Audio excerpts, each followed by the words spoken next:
जेको आहे सो अजरख जो तोहफ़ो पेश कयो वेंदो आहे। मौलाना बरकत अली इब्राहिमी साहिब जेको जमात जो काफ़िलो वठी आया आहिनि, साईं जिन खे गुज़ारिश आहे तव्हां स्टेज ते अचो ऐं जुमिले जमात खे अपील आहे तव्हां हुते अॻिते अची वञो।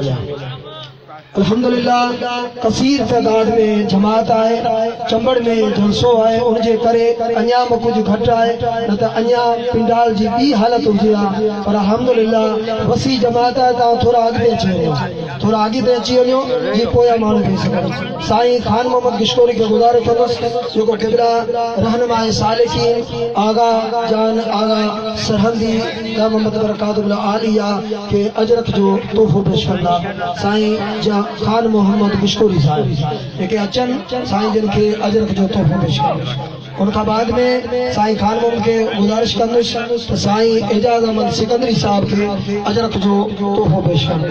उनका बाद में मोहम्मद अशरफ चांद के गुज़ारिश कंदुसि जेके अचनि रहनुमाए सालिकीन शहजादाए इमाम रब्बानी पीर तरीक़त रहबर शरीयत क़िबला पीर जान आगा जान सरहदी फारूकी मुजद्दिदी के अजरख जो तोहफ़ो पेश कनि। उनका पोइ सेठ मोहम्मद सरवर आरई के गुज़ारिश कंदुसि जेके अचनि साईं जिन के अजरख जो तोहफ़ो पेश कनि।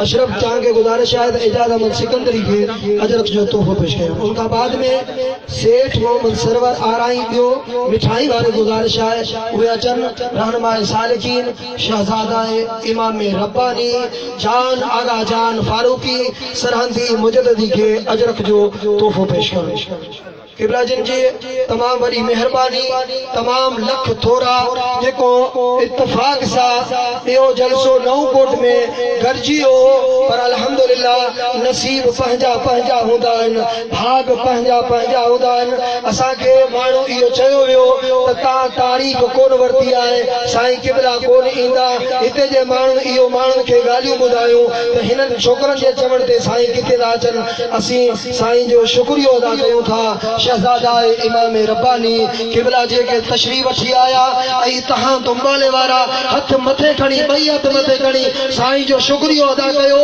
नओं कोट जड़े गढ़ के छड़े करे तुंबाले के साईं हसरत नारे तकबीर